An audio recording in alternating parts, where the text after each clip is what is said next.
Let's understand the world a little better. I'm here with Dr. Ajay Gudavarthy. He's a political analyst, an author, and an associate professor at the Jawaharlal Nehru University.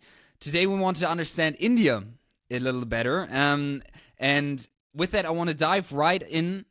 What do you think, from a Westerner's perspective, how is India different from the other Asian countries, and how is India different from the West? Well, that's an interesting question to begin our conversation, Timon, and let me thank you for this for this opportunity to interact with you and with others through you. So, in particular, with Asian countries, the other Asian countries, India. What has been very interesting is that India went through this similar colonial, experience, that it was a colony, but India never had. It began and it always remained a democracy. And in that, a very functioning democracy, we've never had phases of dictatorship, civil dictatorship, or military rule. And that's a very, very big takeaway in terms. We began in 1947 directly by implementing universal adult franchise, even unlike Europe, which went in phases. But India began with the universal adult franchise, which was very radical step in those times, given the rate of literacy, given other social and economic inequalities. It was a very big step, and that in a way succeeded, that India remained democratic, and part of that democracy, I would say, also succeeded in loosening up social inequalities. So it was a kind of a social democratic state that we began with. With Europe, obviously, we have innumerable. Europe went through, if you look at history of Europe, it moved through revolutions. It moved from different phases, from different modes of production. There were clear ruptures, but India never witnessed those ruptures. One of the historians, D.D. Kosambi, says that the mode of productions in India moved through adjustment and not displacement. Whenever we had a new mode of production, new model of economy, it adjusted with the previous forms of economy, previous forms of social formation. So you can imagine India is a heady mix of modern tradition, conservative, radical traditions. So we have it all here. So, how can I think of the form of government? I'm from Germany. I'm living in Germany. We here have a chancellor and we have a president. I think, is it fair to say that in India it is somewhat similar? You also have a president and then you have the prime minister? Yes, but we are like the British Westminster system. We are a parliamentary democracy where the head of the government is the prime minister, and then it's the ceremonial head is the president. So we have the parliamentary system with first among equals. We have a cabinet, and we have separation of powers between legislature, executive, and judiciary. So our system is fairly different from Germany and from United States, close to the British model. Okay. In terms of culture and traditions, I think, or in terms of ethnicities, I think most Indians are Hinduist. Is that correct? Yes, in 83% of India is our Hindus, but there are a lot of controversies within that. Who is a Hindu? Because we have what is called the scheduled caste, and we have the scheduled tribes who fall outside the usual Varna system. The four-part caste Varna distinction that Hinduism has. They fall apart. Some would argue they're outside Hinduism, but dominant narrative kind of accommodates them within. If you count all of them together, it is 83% Hindus. Then we have about 15% Muslims, and then about 2% Christians, Buddhists, Jains, and other religions. So how much does that influence politics? I think the current prime minister is mainly focused on Hinduistic politics. Is that correct? And how can one see that in the policies made? And yeah. So India, formation of India itself, at the independence in 1947, we went through the Great Partition. India and Pakistan. Along the religious lines, you had a Muslim state, Pakistan, and then you had India, which declared itself to be a secular state. That, unlike Pakistan, which went closer to being a theocratic state, constitutionally we are defined as a secular state. Officially, state has no religion here, and we have policies which when we began with, were fairly inclusive, in spite of the fact that, so for instance, Muslims have separate personal laws, they can keep their culture and practice. There is the judicial system and courts cannot easily intervene into their cultural and religious practices. So we had those kinds of injunctions and protections for minority religious cultures. But at the, being a majority, Hindu state and nation state, it was assumed for a large, but almost for 5 decades, that though religiously everyone is Hindu, but internally they're divided across caste lines. You have the Brahmins, the Vaishyas, you have the Shudras, then you have the scheduled castes and the scheduled tribes. So there are, and these castes internally are subdivided into multiple thousands of small jatis, what we call it. So it's like a huge salad bowl of caste and cultural diversity. So one of the prognosis many political scientists made was that India can never become a confessional majority state because the dominant religion is itself internally divided across caste lines. But one has to concede to this current government under Mr. Narendra Modi that it did succeed in kind of allowing these social groups to overcome their caste-specific demands and take on and become a confessional majority state. So India is now clearly moving closer and closer towards a Hindu majority, Hindu nationalist kind of political expressions. And with that, I have read recent news about that topic, that Muslims in India were, I think, demonstrating and were upset about news policies. Could you elaborate on that? What exactly happened? What exactly was there on?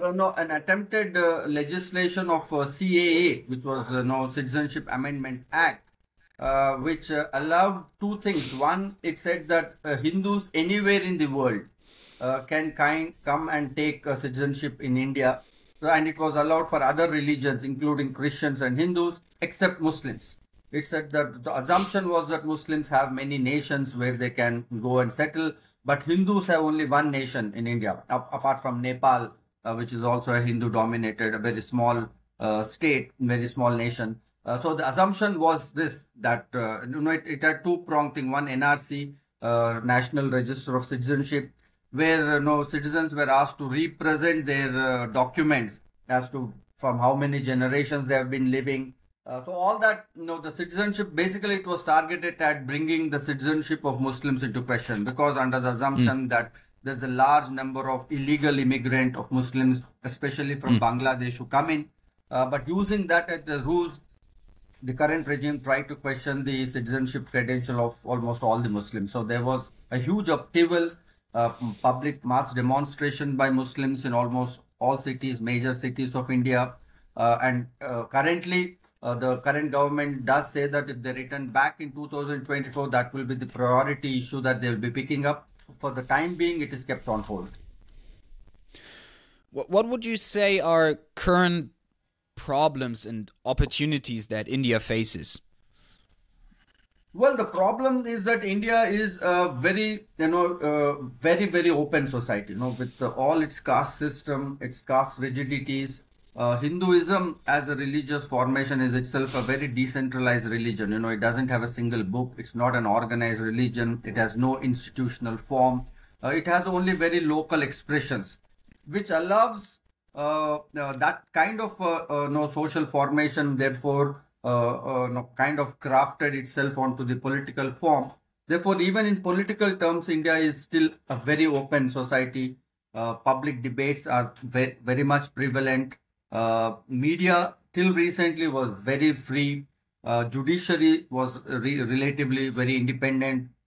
So we did have, and that continues to be the case even under the current Hindutva nationalist party, though they are trying to clamp down a lot on of these institutions, on freedom of expression, on cultural diversity, on citizenship of Muslims, and a lot of it is on social activists. They're cancelling the funding of NGOs.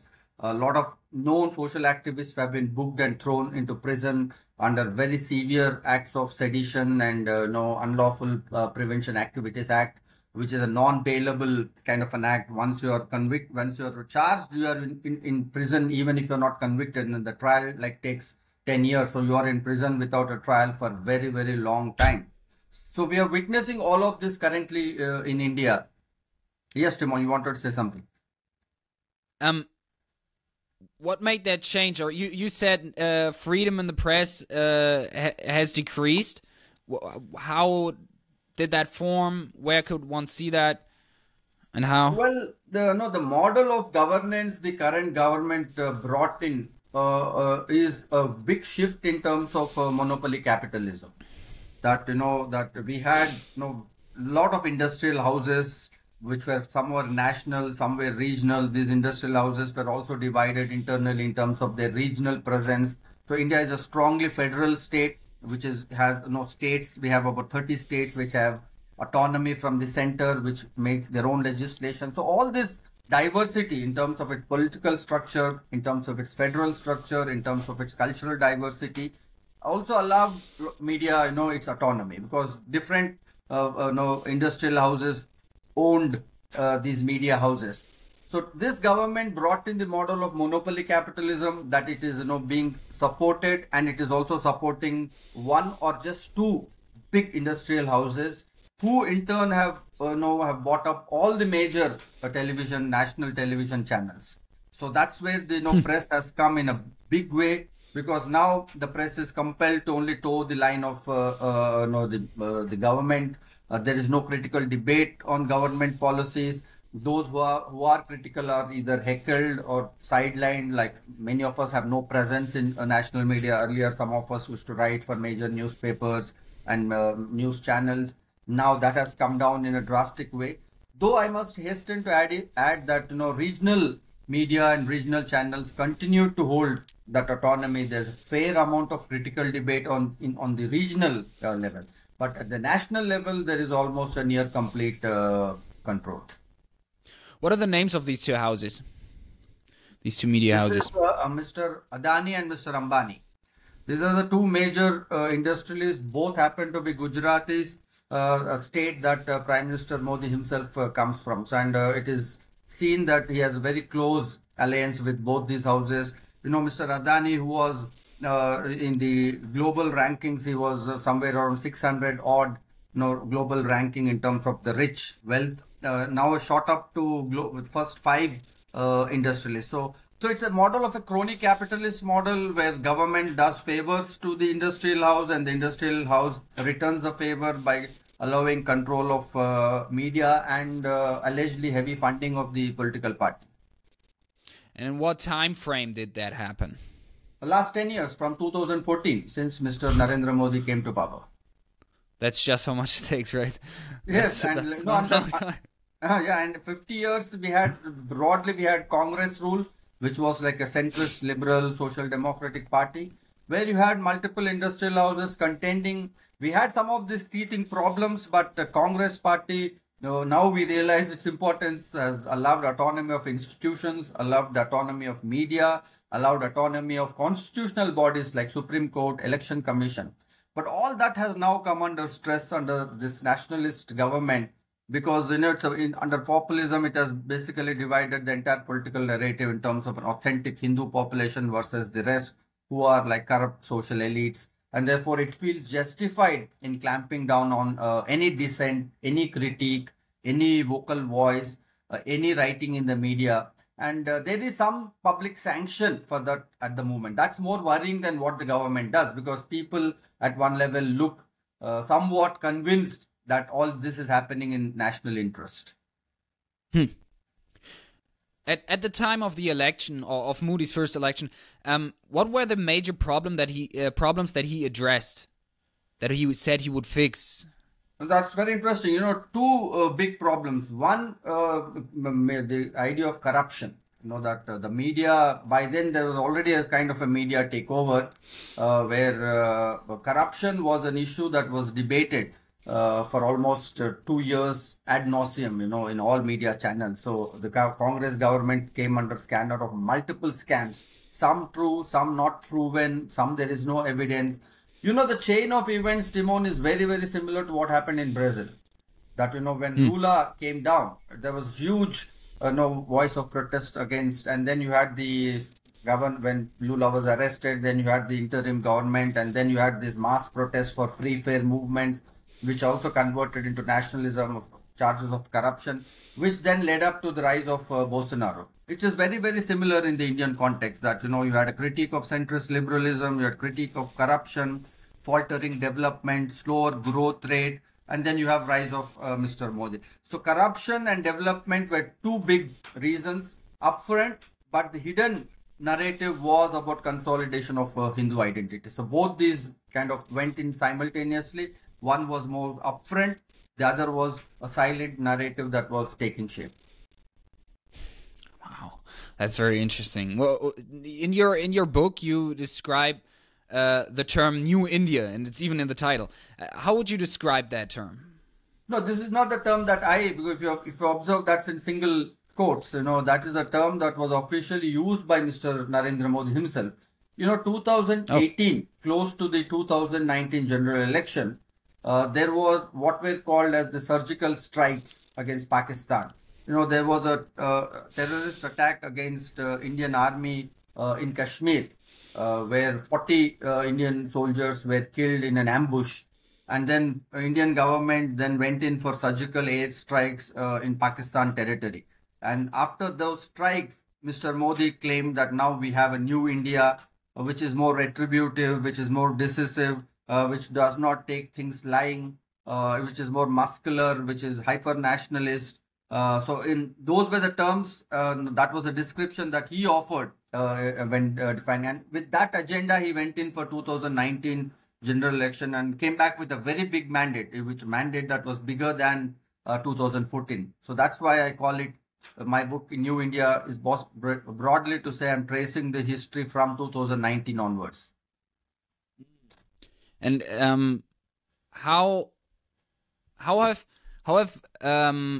what other problems have arisen since what other problems that are addressed by President Modi and other candidates that have risen since the first election of Modi and now for 2024? Well, it's not the question of like corruption was a big issue that they've and development, but on both fronts, this government is suspect. Our growth rate has been steadily declining. There is unprecedented unemployment of last 45 years. In last 45 years, we are told that this is the highest unemployment India is facing. There is massive economic distress. There is massive inflation and price rise. There is fall in foreign direct investment. So, and there are also huge, big time charges that opposition is now leveling in terms of corruption also on the Modi government. So both the plans that he came, it is now, it is faltering. But on the Hindu nationalist mobilizational front, this government has done fairly well. It has consolidated a Hindu majority identity. It has, I think the biggest strength is that it has succeeded in giving a deep sense of cultural belonging to people. Because Hinduism being such a diffused religion, which is not institutional, it was a fairly dispersed and a decentered kind of religion.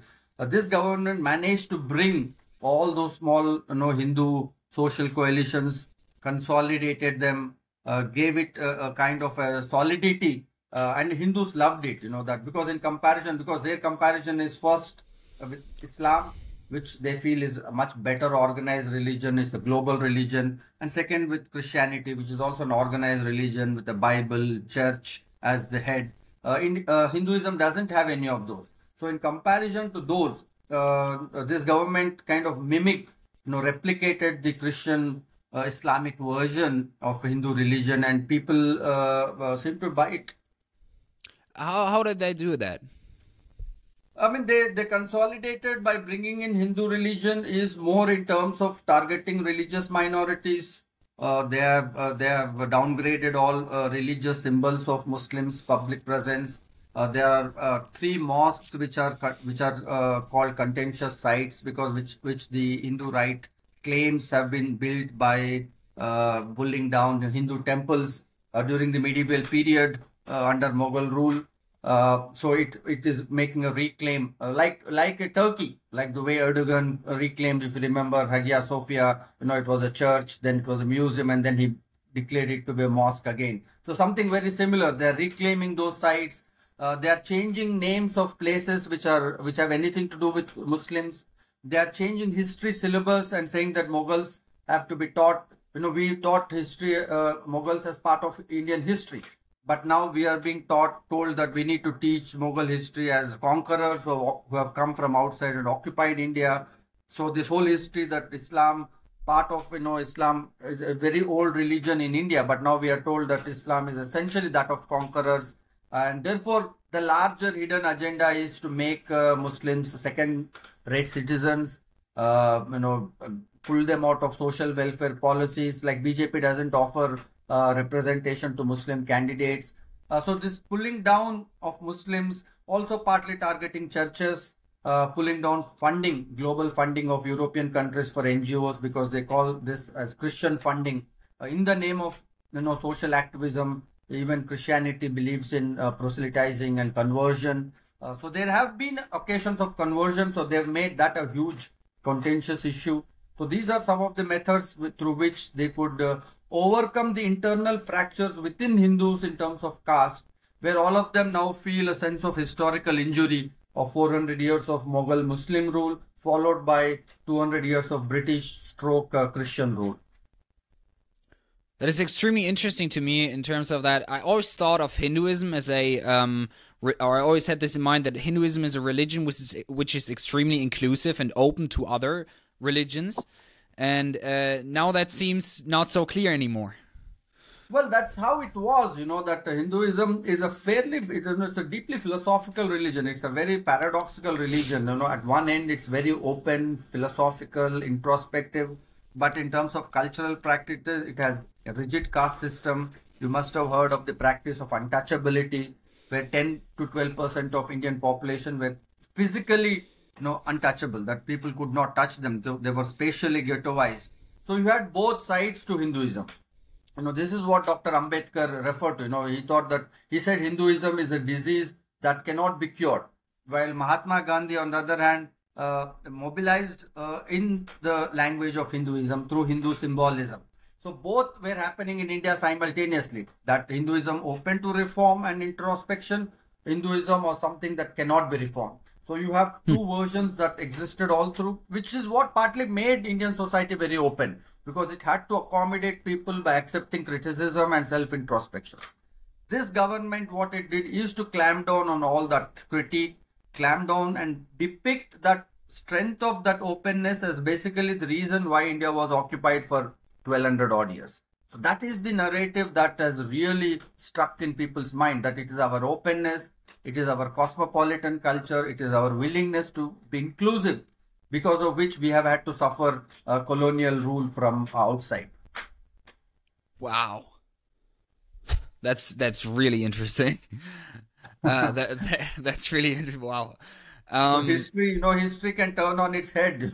Always. I guess so. I guess so. You touch upon, in terms of mobilization, you touch upon in your book, or it's one of the major points, is how in the elections emotions were mobilized as well, or used. Could you give an example of that?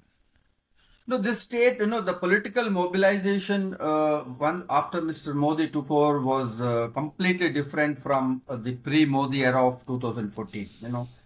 He brought in a very intimate discourse.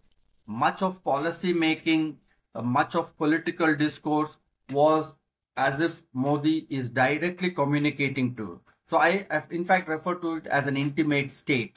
He does this talk series, the radio talk series that is called as Man Ki Baat, which broadly translate in English as the heartfelt talk, one-to-one talk, which he delivers every month, where he gets into very personal, intimate, private issues like how to take exams, how should kids face stress before they take exams. How should you face health problems? How should you face interpersonal issues?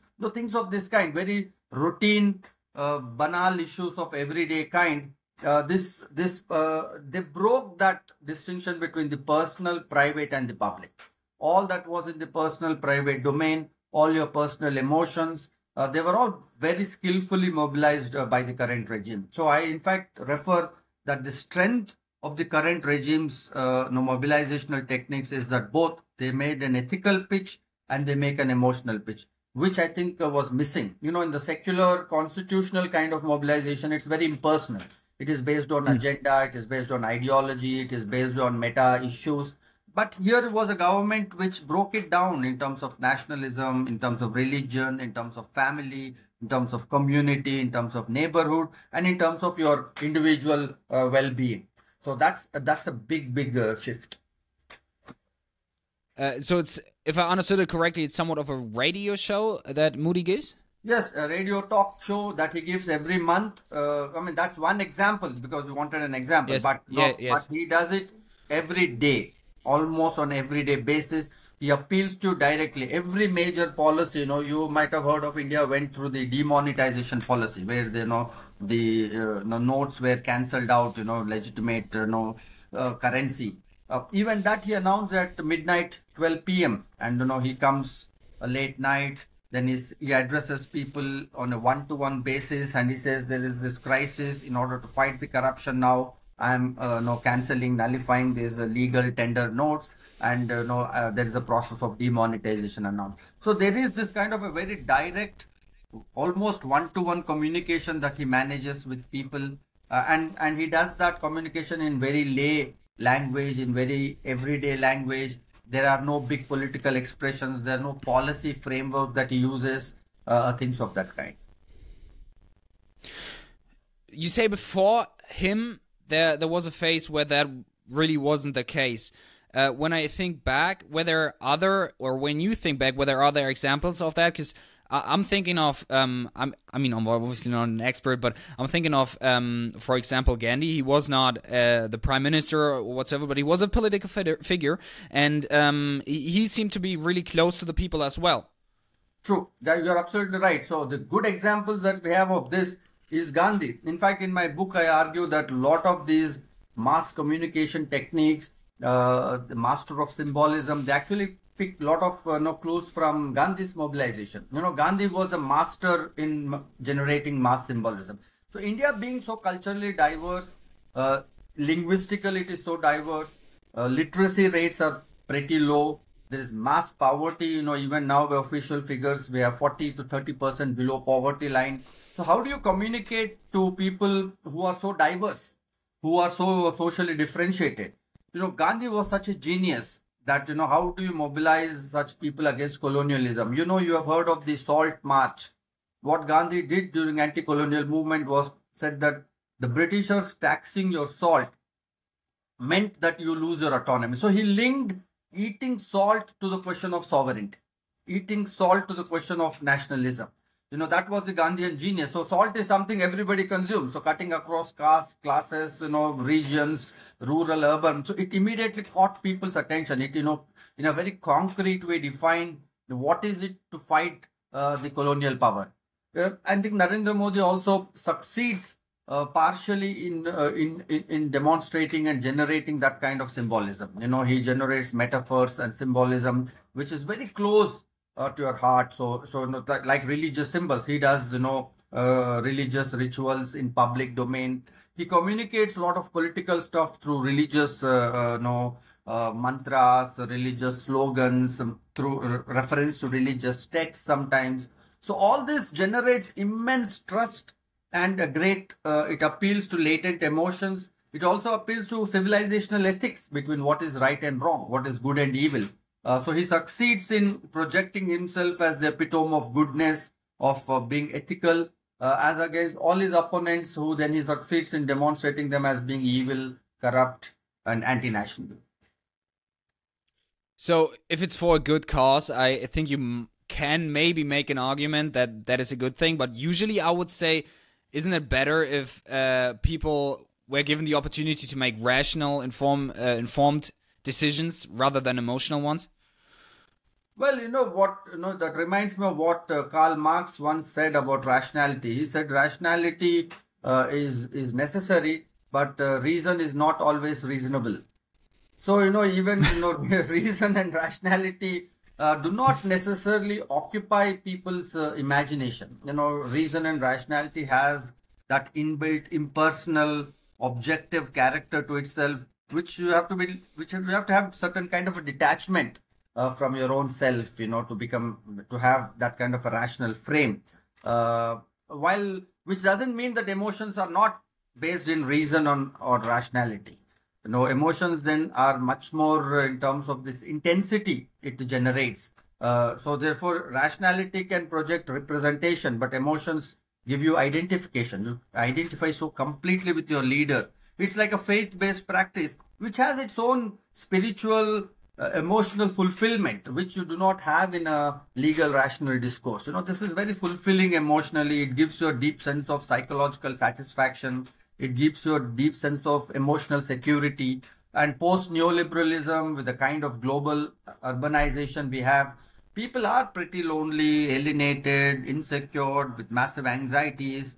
In that kind of a post Westphalian urban context, these kinds of methods work pretty strongly, because it's almost like Mr. Modi is like a paternal figure who is looking after you. He's so people now trust. They said whatever goes wrong, even if things are going downward, people say that Modi will take care of it. No, we don't have to worry. So it's almost like such a deep trust, which is not an easy thing for a political leader to generate, especially in a country like India with such diversity. But still, I would argue that I understand the point. But if just because someone appeals to my philosophical or idealistic ideas of a good person, and he represents maybe a good family image, etc., doesn't necessarily mean that he knows how to best govern for economic policy, for example. So then I might like him as a person and therefore elect him, but it might not be the best decision based upon the current problems, and that makes it hard to distinguish between who I should elect and who I shouldn't, right?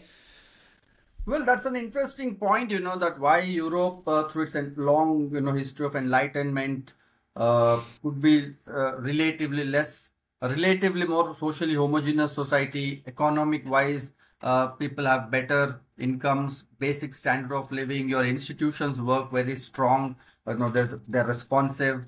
So I think there's a difference in terms of social and economic context, that institutions here falter. There's a deep social trust deficit because of massive social prejudices, cultural hierarchies. So in that kind of a context, it's very difficult to see that people can be so removed. No, they don't have that, I would call it, they don't have that social gestation to think the way you're suggesting, that people think that, a person might be personally good, may not be good in terms of economic policy making. A person might have a good heart, but may not be a good legislator. These kinds of distinctions need a certain kind of a social security, and you need other kinds of social bonds. But when people are having deep distress conditions, deep economic anxieties, then you would want to trust. And also in the sense that Europe went through a process of individualization with your post-industrialization, but India continues to remain a very communitarian society. So the modes of thinking are partly different. People want to think in terms of close ties, stronger bonds, deep trust. So there is a religious way of life that, so one of the things this government has been arguing is that we have to protect our way of life, a civilizational way of life, which is distinct from Europe. So all this that you suggest has been depicted by this government as European colonization, that, why should we think like them? So our ways of thinking. So the problem is that there is element of truth to it, but they are subverting it for their own purposes of centralization and authoritarian. So in my book, Timon, I actually make that distinction, that one should not collapse the two, that one should not perhaps now argue that mobilization on emotional ethical registers are necessarily authoritarian. The fact that this regime has done that could be one case, but then I raise the question, then therefore we'll have to rethink that how do we remobilize culture, emotion and ethics for a more progressive, more open society? So I think that is a question that should really engage us rather than give up that entire project in itself as being closed, no necessarily producing closed society. So that has been the no import from no, European Enlightenment for a very, very long time. But now, obviously, that's not working. That's not working not just in India, but that's the crisis of centrist liberalism across the world. Look at United States, the crisis of Brexit in Europe itself, Turkey, Brazil. So you have so many diverse countries. You have these cases that in globally this kind of a centrist liberalism is under crisis, and therefore we would be perhaps be better off thinking that we need to perhaps take culture, ethics, and emotions more seriously rather than European kind of strict separation of politics and religion, culture and nation. Perhaps we'll have to think about the positive valuation that is possible within these registers. I will have to think about that some more. How would you say will this develop in the future in India? This mobilization of emotions as a tactic, I would say, for elections. How would this develop? No, in my book, I make this argument, that I think the first we need to make a distinction between what the regime is doing with the political support it has earned from the reason why people are supporting this regime. I think there is a distinction between the two. As I said, that people are supporting a Hindu nationalist agenda because it is offering them a deep sense of belonging. While the regime is using that deep sense of belonging to create a theocratic authoritarian state, but people are not necessarily supporting a majoritarian theocratic state. So there is a distinction between wanting sense of belonging and wanting to exclude other religious minorities. There is a very subtle but a very formidable gap between the two. So I therefore suggest that the counter narratives perhaps have to also reach out to this cultural, emotional, ethical registers to create more positive vibes. That has happened. The opposition party leader, Mr. Rahul Gandhi of the Congress, had a huge march. I don't know if you followed. It's called the Bharat Jodo Yatra. That is Unite India. He walked 4,000 kilometers, which is like more than 2,000 miles. He walked for 3 months at a stretch with this message of rebuilding love and social bonds. And there was a huge surge for that. So culture and emotions also have that other side of building. I think there is a deep sense of solidarity in all our cultures, in all our civilizational discourse, in our collective memories. So why should we move away from them? And why not take a chance and build if people are responding? Because the thumb rule in a democracy is you'll have to trust people's choice. You can't say that we like people's choice when it goes in terms of our own politics, when it agrees. And we say that we don't agree when it doesn't go with what we think is progressive and secular. We'll have to trust people's choice. That's the thumb rule in a democracy. If that is so, and people are responding to ethical, emotional, cultural issues, then we'll have to dig in to see if there is no historical recesses of positive solidarity formation within these registers. And I do believe it does have, because all mythologies have stories of global humanity, global families, larger than life sacrifices. All our mythologies have these stories. So why not pitch into them to re-signify them in terms of offering a more compassionate relation between religious communities? And I feel it's strongly possible. It's a strong possibility. Is that made harder or easier now that tools such as social media or social media tools are available?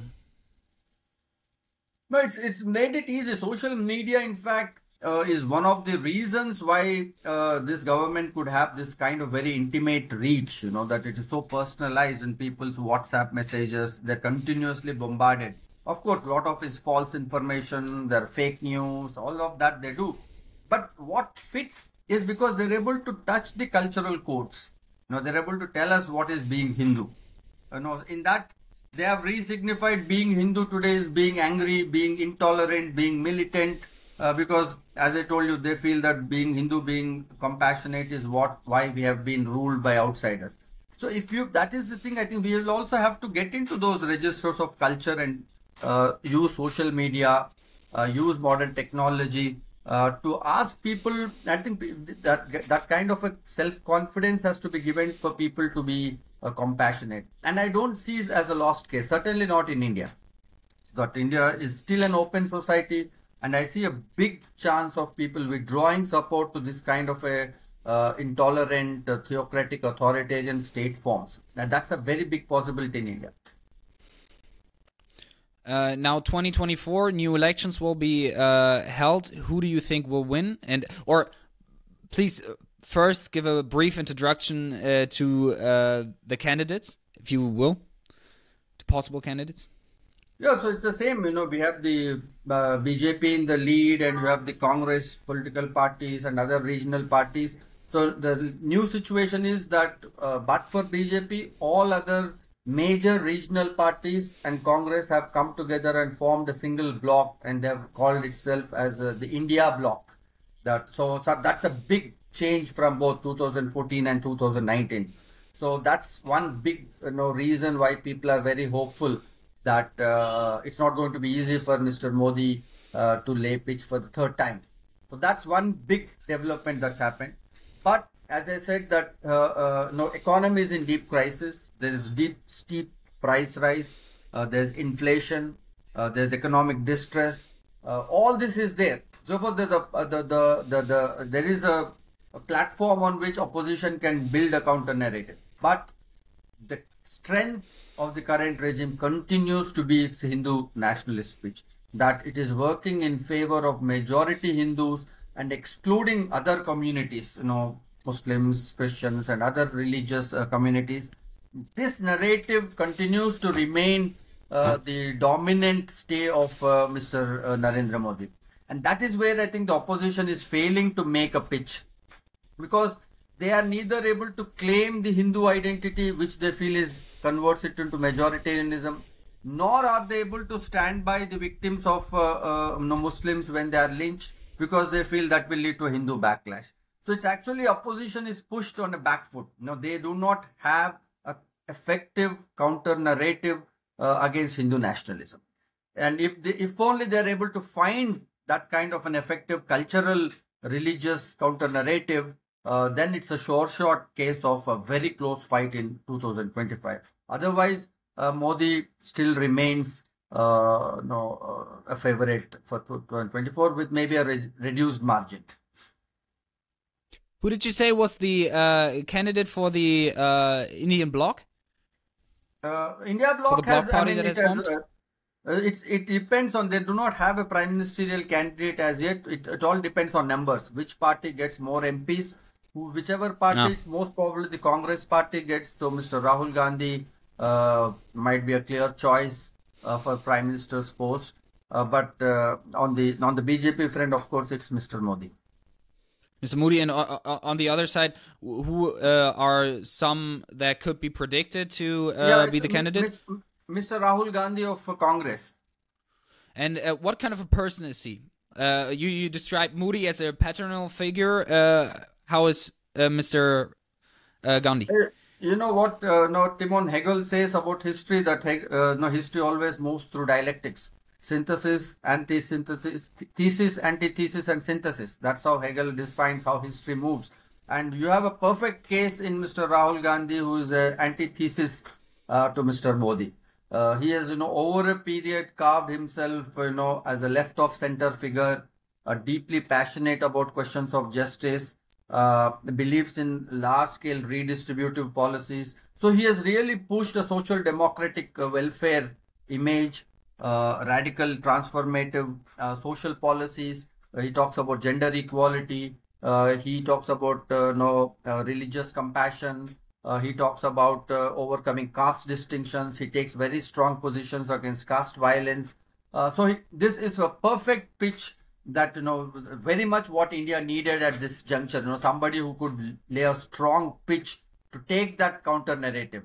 So I compared him in my writings with Lula, that Rahul Gandhi's persona is very close to that of Lula of Brazil, left of center, social democratic, reformist, and those are the policies they are continuing to formulate in all the state elections they are winning. Congress has been winning back state elections, in the last few years. they're back in the reckoning. And all of those they have formed on the basis of social welfare policies, health related, education related, income related, loan waivers for farmers. So this is something very, very interesting, that how history works, because that was perhaps the only space that was available for someone who wanted to challenge Mr. Modi. That he couldn't have challenged Modi on his own terms. So you needed somebody who really spoke. While Modi talks about big development, big infrastructure, he talks about sending satellites to moon, and he talks about global capture, global image of India. It's a perfect dialectically alternative model of a person who is talking about compassion, who's talking about the weakest, who's talking about the poverty rates in India, the health disorders, so on and so forth. So it's a big context between these two visions of India. Now, before we go to our second segment, I want to ask you, is there something that I should have asked you but I didn't, or do you have something to add? Do you have something to say to that topic? No, the only thing I wish to add is that I think some of these changes that we're talking about in terms of foregrounding culture, ethics, and emotions I think, are here to stay.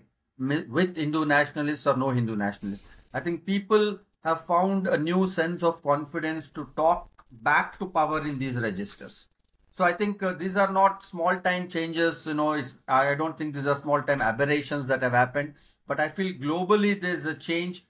Greater participation of social diversity has brought culture back into the forefront, and people feel confident to talk rather than in specialized political and economic language. I think people feel more confident to speak in cultural registers because they feel they know culture that they live every day. So this is something we need to perhaps keep in mind as a long-term shift.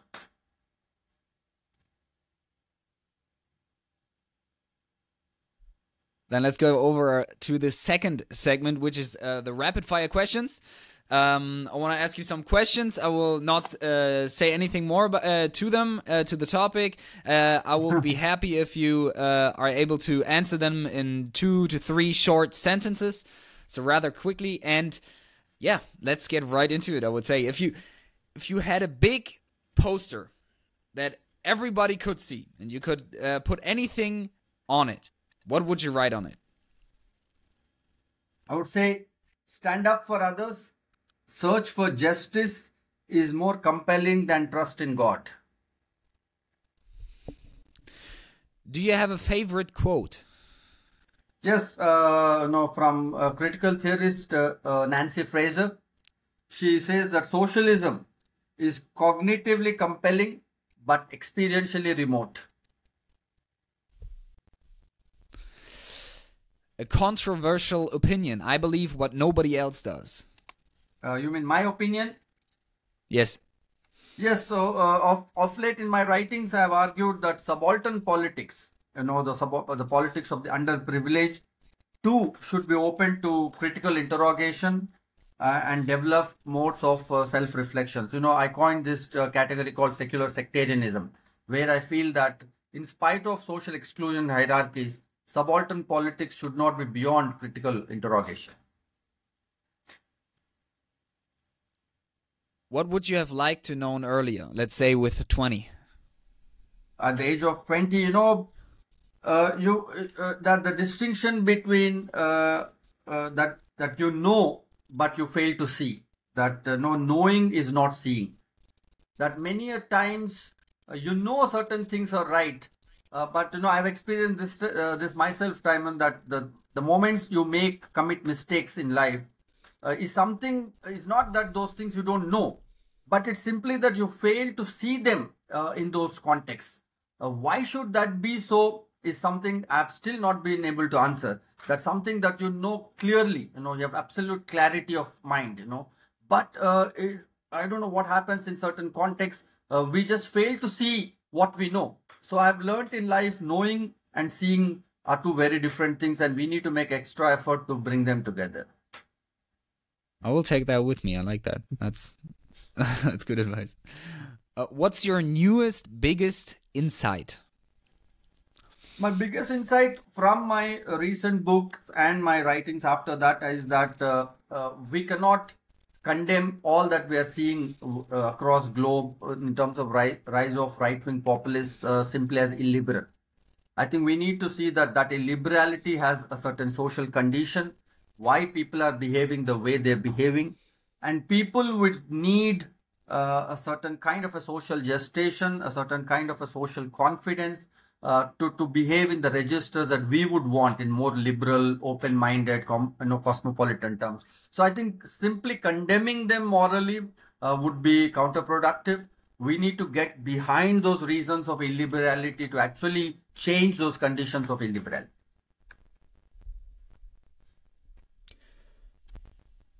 How would you spend $10 billion to make India a better place? One policy that I'm passionate about is mandatory, free and fair common school education system for all in India. I see this as a huge game changer for a lot of social, economic, cultural problems in India. This whole problem of Hindu-Muslim divide, Hindu-Christian prejudices, caste prejudices, gender prejudices. I think starting early with quality education, and which is education where everyone can go to same schools. India today has a very crass culture of corporate schools at higher end, which are completely homogenized in terms of social and economic elites. And then you have this very poor kind of government schooling, which is in tatters, which is hardly an education one could call. If one thing that one would want to do, I think invest in education. What do you think of Prime Minister Modi? You mean Modi as an individual, as a person? Both, as a person and as a politician. Well, as a person, I feel is an underconfident person. I think basically there's a huge mismatch between his aspirations and his ego and his achievements and skills. And that's pretty much story of I would say bulk of India. That most people have high aspirations but have not had good opportunities in social life, and they continue to live with that mismatch between what your self ego and aspirations ask you of you and what you're actually capable of. So most people get reconciled, but some I think cope through aggression and externalization. So that's about him, I feel, as a person. Something that one might have to empathize with that condition, but not the kind of choice of politics he has made. So as a politician, I feel he's reasonably good in terms of tapping into the cultural narratives of it, but obviously in very devious ways. I only wish, with given the kind of mandate he had, he could have easily afforded being less devious and divisive.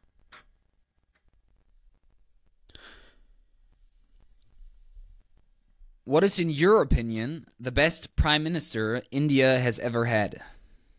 Not yet. We have not had the best prime minister. I think most prime ministers we have had were far below average. We are still waiting for one. Let me ask another question there. What is, in your opinion, the best politician or activist that India has ever had? Well, it's a good question. I think a certain combination of Gandhi and Ambedkar is what we are looking at now. That Ambedkar, coming from the kind of background that he did, the kind of achievement he has, what was remarkable. He had double Ph.D, he was a very learned man. But I wouldn't agree with all of his politics. Gandhi and his humility and his tapping of human psychology, cultural selves was close to being a genius. So I'm looking at this Creole model of hybrid model of a combination of Gandhi and Ambedkar, and hopefully we will soon witness something of that kind in coming days in India. What are the most important metrics to measure the performance of a politician or of a prime minister? I think two things, Timon. One, given the current context, a better sense of history. I think societies have long history, so we need to have a better sense of history when we take up policies. You can't simply short circuit things in a very short term. They have very long term memory and long term history. Two, I think we need people who have deep sense of personal compassion. I think compassion cannot be a very distant policy thing, something that you need to do because it's right, but something you actually have to feel. I think some of us, many of us in our own writings, I feel we have, if you take my own case, I've had interactions with a lot of social activists right from my childhood, where I think compassion has to become a part of way of being. It cannot be a kind of a, in and out thing that you become compassionate at times because it's the right thing to do. But to look at life in a deeply compassionate way is a very fulfilling thing, So I think we need somebody, a leader who can combine these two things, who has a deep sense of history and is personally very compassionate. What do you see as India's biggest current problem? Well, I could have said many things, but I would say the biggest thing of current India as a collective is a sense of cultural trauma, is a deep sense of guilt. That as I read it as a political theorist on the ground, that many people are gradually realizing about the current leadership and the current regime in India that it's not going the right way. That kind of political violence, economic crisis, social crisis. But Indians are suffering from a deep sense of collective guilt in terms of ability to withdraw support from the leader because they have laid so much of trust. They almost feel it's kind of a betrayal of themselves to withdraw support because here is a man who stood for your religion, who stood for your culture. How do people come out of this kind of a collective guilt? No, you would know as a German that you were lucky enough, you guys, not to go through that guilt because Germans realized what Hitler was much after Hitler, lost his life, after the Allied forces. Indians are going to, unlike Germans, Indians are realizing much in time, much ahead, but they are struggling to really find ways of overcoming that guilt. That this is a very unique, kind of a psychedelic experience. That there is someone who you think may not be worth of this kind of a great support and trust you have laid, but you find yourself choiceless. Now, it's something that feel in very intimate personal relations, like with your parents or with your siblings, who you cannot break your ties with. But if those relations don't work, the kind of trauma that we experience, that we don't have easy choice of either breaking or living with them. I see at a collective level a kind of a cultural trauma India is experiencing, and it will be interesting to watch how would they come out of this, or would they take some other kind of a deviant form, is something one has to keep a watch on. Who do you think will win the 2024 elections? Very difficult to say, but as of now, Mr. Modi is slightly ahead, not very ahead. He will struggle to reach the majority. He will fall short of the majority. So we need in India, Timon, 275 seats to have an absolute majority. But my own guess is that BJP will get about 220, and the opposition will also lag further behind. So it is going to be very touch and going to the wire this time. So people are going to pull up all kinds of tricks. If the opposition can get a powerful counter narrative in cultural terms, my pitch is that opposition will have a headway. They can turn things around. But surprisingly, in spite of 10 years of experience, they are not able to find an alternative to the Hindu majoritarian nationalist narrative. Now I have two more questions, which are personal ones. I want to ask you, what is India's view of Germany? Well, it's as you know, India is a very diverse society, but among social elites, progressives, off late, with especially her progressive policies towards immigrants, that was a big thing in social democratic circles in India. That's something that many of them look forward to see how she could do this in spite of there was a great stress, because I don't think that was a popular opinion on the streets, but she took a very strong position, which is intriguing still to many of us. Whenever I meet my good German friends, I keep asking this question repeatedly: how did she manage to do it, and why did she do it? People gave me very intriguing answers from our personal convictions to, I found all kinds of the economic necessities that Germany had at that time. So this, I think, in the recent past, obviously, I think this is something that that attracted a lot of attentions among social, activist, academic circles about Germany. Of course, in long duty, Germany is part of a global history in terms of what Germany went through. Whenever such things happen in authoritarian regimes in public domain, Hitler is the immediate comparison that people draw. Many of the left social activists compare Mr. Modi to Hitler. Whenever there is an authoritarian form of any kind, whether it's center, and did not begin with Mr. Modi. It happens at the regional level. It happens at the local level. You would be surprised to know, perhaps, Timon, that Hitler is a household name in India. That there have been regional films, a lot of movies in regional languages, vernacular languages, which have the title of Hitler. So Hitler is the symbolism of everything that is wrong, So it's interesting that he becomes the immediate comparison, which is nothing to reflect on Germany. But I think that figure. So in my own classes, when I teach, I also teach a lot of how Germany coped with it, which is amazing, to make Holocaust, not the denial of Holocaust and legality, entire Holocaust history being preserved. When I walk in German streets, all those symbols, you have those names attached, those houses with those Jewish names.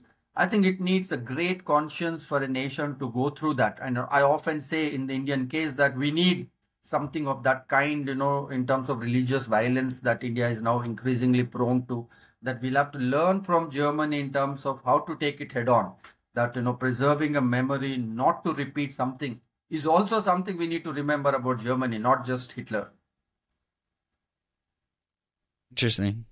And one last question. What is India's view on the West in general? Well, India is a very, very interesting country in terms of West, and this is a very long term, it's actually a very academic debate in India, this question that you've asked, that most Indians on cultural and spiritual front feel they are much superior to West. They feel West is kind of, in spiritual, emotional, cultural terms, is kind of more flattened out. And which this is a kind of critique even Gandhi offered, that, but he thought that when somebody asked him, what do you think of Western civilization? He said, it's a good idea to begin with. He thought that there is nothing like a civilization to West because of breakdown of community, interpersonal relations, and all of that. So there is that popular on the cultural front, on the spiritual front, they feel that the East in general and India is much superior. But on the technological, on the development, on the material front, most Indians are fascinated by Europe. They continue to mimic Europe. They continue to mimic European lifestyles. They continue to even mimic European accent. Forget lifestyles. Most Indians who end up in Europe begin to speak like Europeans, want to look like Europeans. So there's a very schizophrenic relation with the West. You want to preserve your cultural, spiritual superiority, but you want to be like Europeans on the material, technological front. So they have absolute fascination for Europe in terms of all your modern gadgets, your metro trains, your railways. When they come back, they will narrate the way they work on time, especially in Germany. I was myself shocked, Timon, when I was in first time for Germany about 15 years back, when there was a public apology when a train came 1 minute late. In India, it would be a joke. So these are the things that people really are fascinated about Europe, like UK and Germany, but they wouldn't let go on the cultural, spiritual front. They feel they are much superior. So that's the schizophrenic relation they have with West. Dr. Ajay Gudavarthy, thank you very much for taking the time. It was really interesting. Thanks, Timon. Thanks for your concerned invite, and hope to see you sometime soon.